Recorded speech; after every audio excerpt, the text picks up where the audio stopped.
1. Hello, my lovely friends. I'm really glad you seem to like the first part of Paintbeard. You remember him. And I'm glad I can make you guys laugh and cringe with this experience. So you know how it is. I won't bore you, so let's get to the laughs. The stage is not Sherlock Paint Store. No, today the stage is set in Walmart, as I had the day off and needed to run some errands. Just your usual responsibilities as an adult. Of course, running errands is not what I wanted to do on my precious time off. I really wanted to stay in bed and listen to Red X on YouTube while reading a book or playing Hollow Knight on my Switch. That was not in my favor, as I needed more sparkling water, snacks, and lunch food for work, protein powder for working out, and just basic stuff. I had my list of stuff, and I already talked to myself and the Holy Spirit to get what I absolutely needed and get back home. At most, I would be out for an hour tops. So, putting on a pair of jeans and torn sneakers, I threw my hair up in a messy bun, got my purse and keys, and set out into the humid 98-degree weather once again, and made the journey to Walmart. Traffic wasn't bad, and finding a parking space was easy this time, so already I thought I could get in and out. Water, sandwich building ingredients, important bathroom artifacts, and muscle summoning magic. All of them I was able to equip in a very quick manner, so once everything was in my small cart, I started to head to the front of the store to check out. Keyword, started. As I pass by, I just like to look around, and of course, what catches my eye? Books. Yes, like a common book mouse, the moment I saw the book section, I was able to talk myself into taking at most 5 minutes to see what was on sale. I pushed my cart into the section of books and started to look around and see what is new, what is on sale, and see if anything new catches my liking. When really, I already have too many books I haven't read yet at home. As I am looking at all the books, something feels off. You know those moments in horror movies or in mystery movies, where everything is quiet and the atmosphere gets darker and the protagonist of the movie sees a blanket or sheet that something is under it, and they walk slowly to it, their hands shaking, heart pounding, only for them to rip the sheet away and nothing is there, but the monster was actually behind them.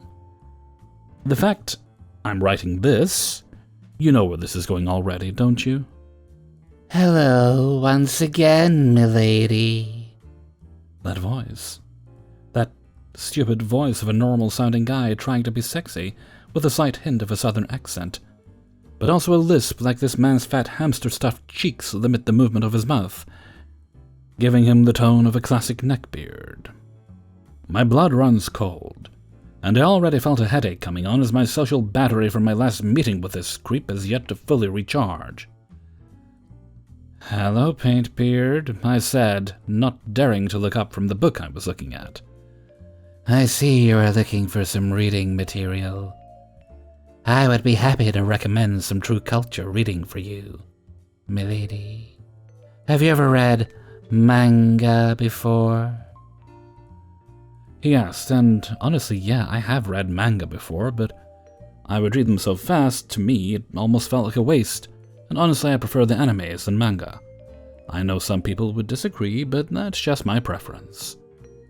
But I was not about to tell this fountain of Mountain Dew and chicken tenders that, and get stuck with him following me around like a lost puppy, and eventually following me to my car. Not happening. No, I'm not interested, sorry, knowing that you have to put neckbeards in their place before it gets out of hand.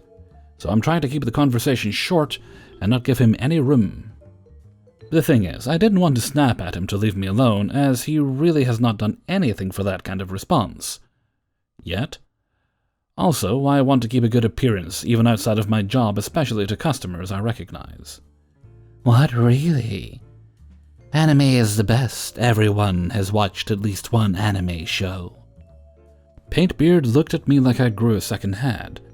Like the very thought of people not watching anime was some kind of unholy sin that can never be washed off. I also noticed at this point that the way he talked changed from that of an old English gentleman to an actual fucking human being. Sorry, I don't find it interesting. I'd rather read a book or play a video game. I was getting annoyed with Paintbeard, as the pain in the back of my head was moving to the side of my face. Somehow like the hot air escaping the rejected mutant turtle was burning my face off. Part of me was thankful that my cart was between us, as I noticed he was still wearing that black trench coat, so I could only imagine how much he was sweating. Still wearing that John Deere baseball hat. But I did notice he was looking at what was in my cart, which gave me a chance to look at his full outfit without him seeing and thinking I'm checking him out. He had on a black DC comic shirt that had the logos of superheroes from the Justice League, with these baggy, dark tan pants. I wasn't sure if they were cargo pants, but they had a lot of pockets. And you could see all kinds of weird stains, making it clear of two possibilities. One, he was an extremely filthy person to get a pair of pants so dirty with so many colored stains in one day or two. Or he has not washed them in a very long time. But both choices still grossed me out. Hey, why do you have protein powder? You trying to lose weight? His head snapped back up, looking at me with some weird look on his face I couldn't really tell. Sort of. Protein powder is to build muscle, and to keep you fuller longer after eating. Still trying to end all possible conversations with this guy. Why, you look beautiful. You don't need to change how you look. You need to be happy with who you are. Are you doing this for your boyfriend? I was done with this sack of sadness and palpable virgin dick energy. If you remember a while ago my story on Gothic Horsebeard, you would know your girl Sunny is a thicker girl, but still having some of it being fat and unhealthy weight. And for the past 4 months, I've been going to the gym and changing my life and diet. Not for a guy, not to be America's Next Top Model, no, I was doing it for me. I was doing it for my health, for my niece and nephew so I can be around to see them grow up. I was doing it so I could live long enough to watch whatever book I write get published and become a famous author. So for this thing, this Neckbeard, to look at me and ask, and basically assume I was doing it for a guy, and the way he said it and looked at me, it made me feel anger. I wanted to punch him. I knew I needed to leave before I let my mouth get the best of me and say something I would regret. I put the book back on the shelf and pulled my cart away from Paintbeard, backed out of the book section and finished the journey to the front of the store to get out and go home. Part of me was mad and sad, but I also wanted to laugh. Why was I feeling all of those emotions? I don't know, I have no clue why. Maybe it was because of the situation and seeing a real Neckbeard that I had read so much about. It shocked me, I guess. I was able to get a self-checkout lane quickly enough, bought my items and grabbed all my bags in my hands and hurried out the door. Here is a thing we all know. Neckbeards are persistent fuckers, so you know what is coming. Paintbeard was at the exit already. He was clearly looking for someone, and I hope it wasn't me. I took a breath and pushed on past him, and of course when he saw me, he came rushing over, panting to keep up with me as he said, "What's wrong?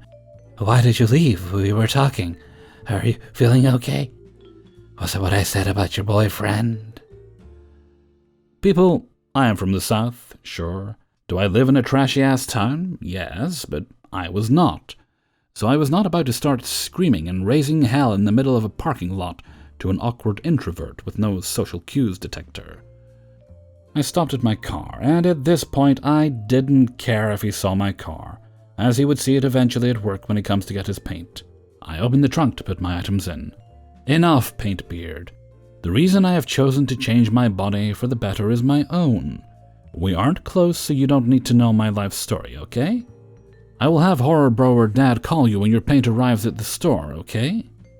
I said calmly as I closed my trunk. Wait, I'm just trying to be nice. Are you on your period or something? You weren't this much of a bitch back at the store. That hit a nerve, a very strong nerve. Being a bigger girl, I had issues when it comes to the monthly women's cycle, and now I was just done with Paintbeard altogether. I got in my car, slammed my door closed to show my rage, and got the fuck out of Dodge, leaving Paintbeard in the parking lot, throwing his arms in the air, seeing his mouth move. I'm guessing he was cussing me out. As I drove along singing to Addict with a Pen by 21 Pilots. 2. I'm an 18-year-old female. I run an anime Instagram account where I post content related towards a specific anime. And this is how I came to meet the neckbeard in this story, Emo Beard. They are a 17-year-old male, a self-proclaimed emo and hopeless romantic. One morning, while checking my Instagram direct messages, I noticed I had a main request and accepted it. Enter Emo Beard. The conversation started out as normal. He asked my name, interests, and thoughts on certain subjects. He somehow shared everything in common with me, and soon after, he requested that I would marry him, and when I said no, he explained it was just a joke, and he was just thrilled we have the same interests. Nothing too weird there. Eventually, we got on the subject of relationships. He told me that he was an emo and a hopeless romantic who sought true love after his past relationship ended harshly. Emo Beard added that his ex cheated on him, so he needed a new beloved. Kinda cringe, but I then shared my past relationship experience and how I was trapped with both a mentally and physically abusive partner who would trap me into staying with him by threatening suicide. Emo Beard confessed to me that I was the one for him and he was lovesick over me, and that he would protect me. According to him, I had eyes as pure as a wolf, golden hair of a forbidden scroll, and mouth of a harmful vapor. The perfect woman in his eyes. Cringy to say the least. Keep in mind, we had only been talking for maybe half an hour, and I only sent him half a photo of my face with a peace sign. After I didn't reply for a few minutes, because to be fair, I wasn't sure what to say, and I am someone who can't easily take compliments, Emo Beard sent me a row of messages describing how heartbroken he was, that he was not the man for me, and complaining that I didn't love him back after how kind he had been to me. He had never shared anything about himself and dismissed me when I asked questions about him. How could I love someone I didn't know anything about? I replied by telling him I'd like to get to know him more, and he followed up with accusing me of talking to other people and purposefully ignoring him. At this point I was fairly annoyed because he was accusing me of things I hadn't done.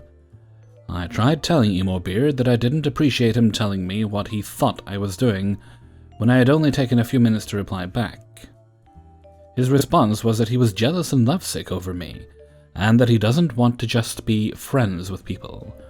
I told him I respected his opinion, but informed him that I was not interested in dating, and that I'd rather stay friends and talk more about manga and anime, since we were both into that. He rebutted that he'd rather kill a friend than stay friends with them. He followed up with messages accusing me of being just like his cheating ex, who thought everyone else but him was important and talked to other people. After I discussed with him that I barely knew him and I had friends and other messages to get to, he told me he would commit suicide or hurt himself. I decided to put an end to our conversation because I can't stand being controlled by anyone, and honestly, he was starting to give me the creeps.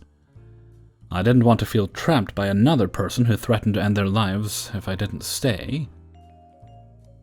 I'm someone who's had mental illness myself, so I wanted to do what was best for me. In conclusion, Emo Beard hasn't messaged me further. However, if he does, I'll probably include an update. 3. Now, my former friend and I were both autistic. I say that as we both met at a social skills group for autistic people back when we were 11, in 2005. Shortly after, we went to secondary school together. The school had a room specifically for autistic students to hang out in, so we'd see each other a lot. That said, for the first year or two, we weren't really friends. That only really changed when we started to realize we liked similar things, such as Drake and Josh, Jimmy Neutron, iCarly. SpongeBob is my favorite, hence my username Pineapple Forward. Now, a former friend wasn't the kind of neckbeard to harass girls, as far as I'm aware, but he would always lament to me about why we couldn't get girlfriends, yes, we, even though I wasn't crying about it. Additionally, he'd frequently sexualize girls on TV, talking about wishing he could see them naked, and complaining about why they wouldn't do pornos or whatever. My brother and sister also claimed that former friend tried to flirt with said sister, and she was a child. Weirdly, he almost treated me like competition, too. He'd say he was smarter than me. He also had anger issues that would make him easily get annoyed at me. And if someone dared ask him to do some work he didn't want to do, they were basically an enemy of his immediately. And yet, I think he also had a crush on me, too. One time when he was lamenting about not having girlfriends, he said, "Maybe we should just go for guys instead, it'll be easier." I tried pointing out that one cannot just change their sexuality like that, and he immediately got angry that I would not dare consider it. Secondly, one time during a school trip away, we had to share a room together. I accidentally walked in on him when he was naked switching clothes. I immediately covered my eyes and apologized. He actually seemed more annoyed that I covered my eyes rather than at me walking in on him by accident. Thirdly, and the most obvious one, he told me more than once that if he were a girl, or if I were a girl, I can't remember which, he'd have a crush on me. I cut off my friendship with him after he was rude to my dad over a misunderstanding. My dad mistakenly referred to autism as having problems, but not intending it to be mean whilst driving us. Former friend slammed on the door, and when my dad angrily called him out on it, he pulled the middle finger. I pretended to be okay with him, as I was going to university a month later, but once I went to university, I cut all contact. It's been nearly 9 years since I last saw him. According to another friend of mine who kinda keeps in touch with him, he blames me for never keeping in touch with him.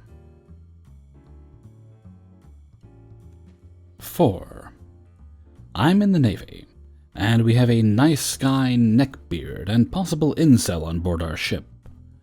This dude is literally hated by everyone. Girls have felt uncomfortable around him, and has an ongoing SAPR investigation against him. Guys, especially in his division, want to punch him in the face. To my surprise, he actually has one of those hittable faces. Whenever he speaks, people roll their eyes, suck their teeth, or tell him to shut up before he really begins to talk, because most of what he says or asks is either stupid, argumentative, or nonsensical. He is the type that loves to hear himself talk and thinks he's the smartest guy in the room because he came into the military with a high ASVAB score, even going so far as to give himself a nickname based off it. He calls himself Agent 94, because the highest score you can get is a 99. The dude smells like sour sweat and unwashed feet. No, really, his breath smells like rotten plums. He has bad foot odor. And even though his job requires him to be mostly outside in the heat, he showers every other day because he's too tired. He was threatened with shower watch, being forced to take a shower and someone watching you bathe, if he didn't start being hygienic. Even still, he talks like he's the man around town because he thinks every girl wants him and guys are jealous of him. He listens to audiobooks on how to pick up girls. He talks about women like they owe him sex just because he exists. He thinks if he encounters a girl and talks to her a few times, that she must be interested in him, so he'll start being a creep. He'll try to sit with her, smell her hair, and other creepy things. He tried to holler at another girl who was in a relationship with the guy on board. Agent 94 says he doesn't care and that he could outfuck the guy, whatever that means. The girl told her boyfriend he got furious and was on his way to fight him until I talked him out of it. Agent 94 acts like he could have taken him on, but I could tell he was spooked. Today I was in the mess decks downloading and saving movies and anime that my wife sent me before we get underway. He walks by and sees I'm downloading some classic anime like Outlaw Star, Escry Ed, and Yu Yu Hakusho. He then goes on a tirade about me not knowing good anime, and he can show me good ones. I ignore him. He then notices a folder titled Nasties and inquires about it. I tell him it isn't his business. He puts 2 and 2 together and blurts out loud that they are X-rated files. He then asks if I could share the files with him. I tell him no, because they're of a specific person. He then says, "Your wife?" I say yes. I get up to go get some water, which is only a few feet away, my mistake. I turn around and find this man on my computer clicking on the folder. He then has the audacity to say slimy things about her, and if he could get some of the pictures and videos. I lost my shit and picked him up and slammed him against a bulkhead. I cursed him out, telling him everything wrong with him in his life. Other shipmates tried to pull me off him, saying it wasn't worth it, but I was too upset. I decided to humiliate him by telling everyone what led to this situation. Still, they told me it isn't worth messing up my career. I have a fantastic reputation and trying to become an officer. I let him go, and everyone present was dressing Agent 94 down. He scrambled out of there. Right now I'm waiting for his supervisor as well as an SAPR representative to tell him about his behavior. 5. Please be aware the following story is of a much more serious nature than most Neckbeard stories and contains themes of assault. I'm going to court in a couple of days because Tommy decided to violate the restraining order. So about 7 months ago, Grandpa died. He was a good little old Dutchman that was known in this little pothole community.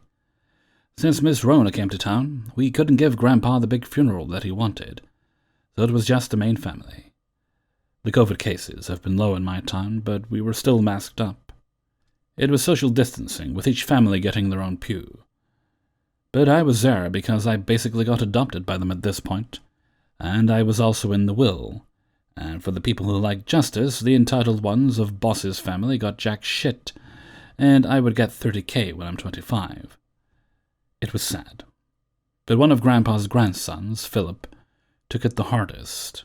Philip was very close to Grandpa, and Philip was right there with me when Grandpa was in his final moments taking care of him. Philip is also autistic, so when he's upset, he would go mute, or with his anger issues, he would become snappy. And he was snapping on all of us, even his husband. So when the funeral was over, everyone was in the parking lot and I had to potty. So I went back into the church, went to the bathroom, let it rain, and went to wash my hands. And when I looked up in the mirror, I saw Tommy, my boss's nephew. He scared the shit out of me because, 1, I'm in the girls' bathroom, 2, I didn't hear him come in, and 3, I don't know how I didn't hear him come in because Tommy is big, height and girth.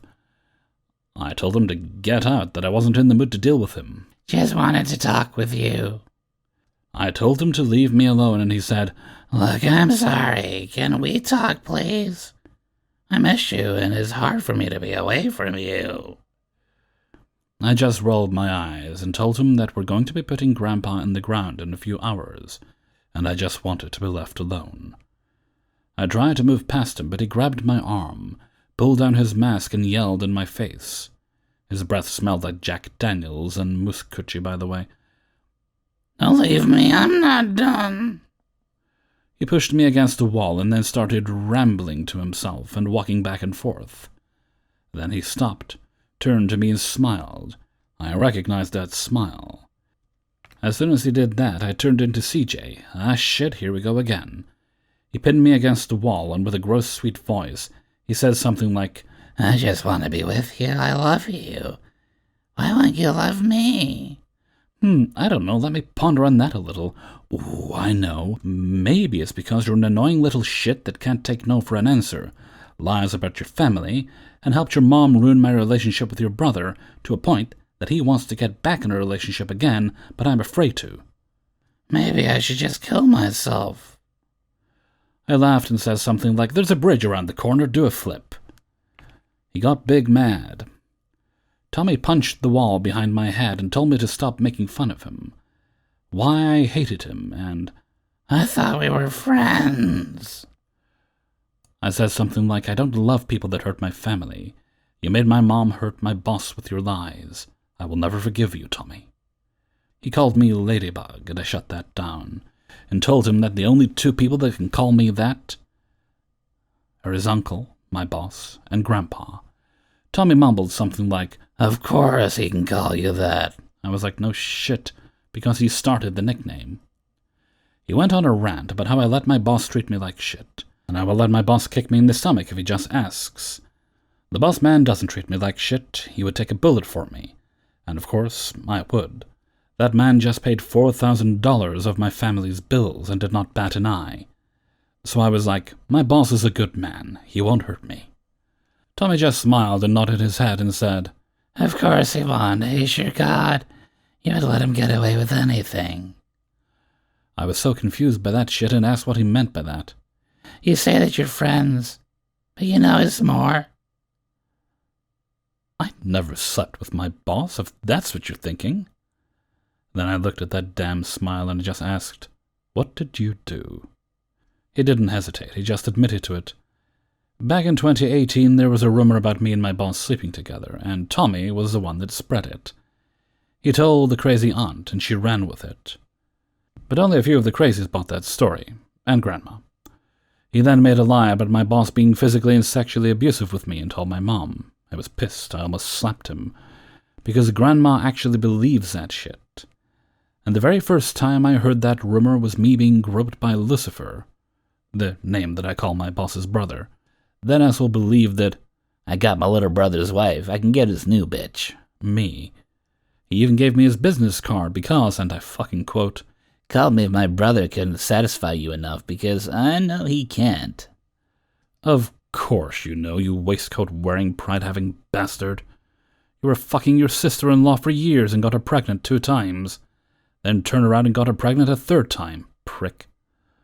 Also, if anyone is curious about Lucifer's kid, I don't think I ever mentioned her actually, for the past couple of weeks, my boss has custody of her. My boss is the MVP. I can hear the comments now, but Lee, you and your boss's relationship is very inappropriate. Of course people believe that lie. No shit, but we're friends. I was his therapist for a long time, especially when he was drinking. Newsflash, if you found your father passed out in a puddle of his own vomit, you might want to call an ambulance instead of his fucking 18-year-old babysitter. He's been more of a dad to me and my twin sister than my actual dad, even though he hates her. I will admit we do make weird, inappropriate jokes to each other sometimes, but Tommy said that shit back in 2018, and me and the boss started saying things like, "I want you to break my back." "You have spinal stenosis, Lee. You don't need my help with that," in 2019, but sexual jokes are actually quite rare. I could only count 5 times when we made that type of joke to each other. Hell, today will be the 6th time. We mostly just curse at each other. Why? Because it's funny. Also, I used to get slapped in the face by his nephew's wiener on a daily basis, so no sexual relations. I told Tommy that was messed up, and I told him that Grandma set me down, and I had the most awkward conversation of my life. I told him that Lucifer was inappropriate with me because of him. Well, Tommy called me a liar. I was like, Lucifer is an asshole, but Tommy looked up to his uncle, and Lucifer wouldn't do anything wrong in his eyes. I called him an asshole, like his beloved uncle, and Tommy called me a whore, and that I like assholes. Because I dated his brother.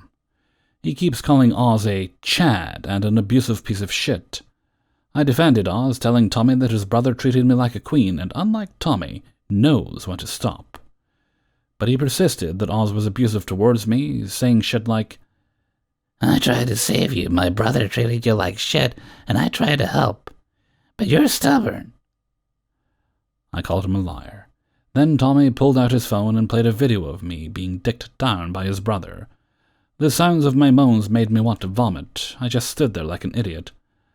I did not know how Tommy got the video, but I remember I didn't have a password on my phone back then. Tommy said something like, "You see, I tried to help you. See what he's doing to you? It's abuse." In the video, Oz was choking me, and also, in the video, that's the same night I broke up with Oz because I got sick of his mom, and she decided to let herself into our hotel room, and ripped my lingerie off my body and called me a whore. So I was sitting there, barbecue sauce on my titties, telling Tommy to delete the video. Tommy said he would, or maybe he should show my mom.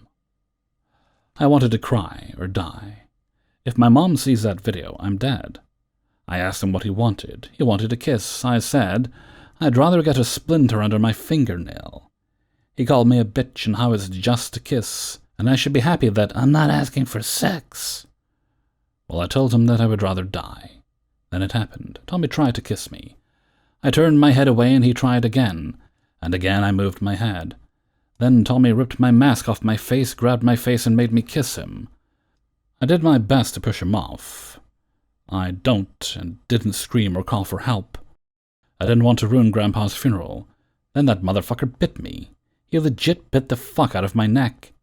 Then I screamed because that shit hurt. And suddenly Tommy went flying across the bathroom.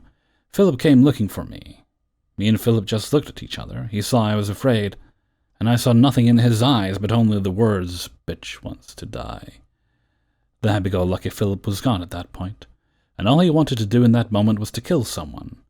And guess who that someone was? So Tommy recovered and tried to one-up Philip because he's a giant-ass pushover. I wholeheartedly believe that someone can convince Philip to murder, but in that moment, Philip was out for blood. Y'all, he didn't even look behind him. Philip straight up reached back and grabbed Tommy by the throat and yeeted him across the bathroom again. Then he grabbed Tommy by the collar and started beating the shit out of him. Like earlier, I said Philip had anger issues, and to deal with those anger issues, he had exercises and boxes. So Philip is 6'8", 300 pounds of pure muscle. Philip fucked Tommy up, and all I could do is just watch. Tommy was begging me to help him, and I couldn't do anything. I was frozen, until I saw blood. So I tried to step in by telling Philip to stop, but he wouldn't. He just kept punching him. I honestly believe most of those punches weren't for me, as Tommy messes with Philip and his husband's relationship to a point that he had to move because of Philip's father-in-law. So Philip just kept hitting and hitting and hitting Tommy. He didn't say anything, he just kept hitting. I went up to Philip and tried to pull him away. He pushed me away and went back to swinging. So I ran to get reinforcements. I ran outside and screamed, "Stop Philip from killing Tommy!" So me and most of the adults ran back into the bathroom, and as soon as we opened the door, we all saw Philip strangling Tommy. Tommy was going blue. Oz tackled Philip to the ground, but it took all the adults to hold him back. So an ambulance was called, because Tommy wasn't responding. Philip got put in handcuffs, and he was sitting on the steps of the church. Then they tried to ask what happened from me, but I was numb. I didn't talk. I didn't want to be touched. I just wanted to be left alone. With some help from his husband and his dad, the lovable Philip was back, and the remorse was real. He was crying and saying how sorry he was, and that he didn't mean to lose control again. That he was only doing it to protect me, but Ember, Oz and Tommy's mom, wouldn't stop screaming about Philip being a brute, and that he did this on purpose, and out of spite, she had decided to say and yell at Philip and about him. Tommy's dad had to go to the hospital with him. So when Philip said what he said, the cops tried to talk to me again, but I wouldn't budge. I wasn't crying anymore. My boss brought his younger child in, and being a super sweet 3-year-old that he was at the time, started saying how it's okay, you're okay, we're right here, just take a deep breath. He was supposed to say that stuff when his brother is having a meltdown, but it melted my heart. He started hugging me, and I started crying. I love him so much. So I tried to explain how Tommy came out of nowhere and started being a dick. Then Amber came in and started screaming at me because I was taking too long in admitting Philip's injustice. The cops were telling Amber to shut the fuck up, but she wouldn't be stopped, to the point she got on my nerves. So I just had enough and screamed, "Philip did nothing wrong, but your child physically assaulted me." I show my neck. He fornication under the consent of the king. Get the reference, I'll give you a cookie. I'll give you a hint. He wears a Hawaiian shirt. Bit me, for Christ's sake. Amber called me a bitch and said how I deserved it. My boss damn near killed her, but Anthony, Amber's older son, got to her first and he slapped her. He yelled at her, calling her a failed mother. "Why can't you see that Tommy's mentally insane?" And that she failed all of them. I wish I pressed charges, but I didn't.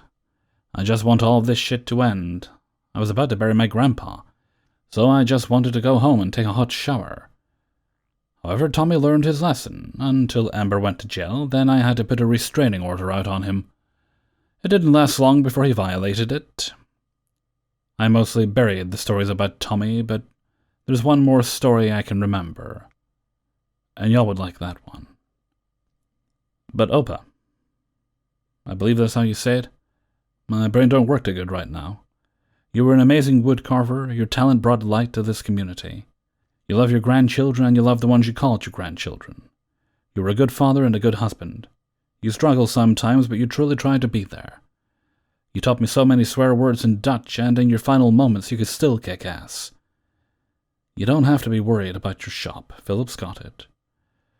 My nephew still uses the chair you made for him. He's having a little brother. I'm sad you can't make him something. but I'm going to tell him of you and how awesome you were. I'm sorry your funeral got ruined. Sincerely, your Ladybug.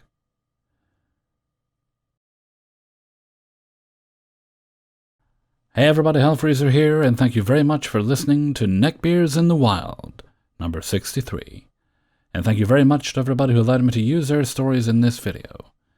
If you enjoyed the video, then please do hit the like button and leave a comment, and more importantly, subscribe if you haven't done so already. Sharing the video also greatly helps the channel out.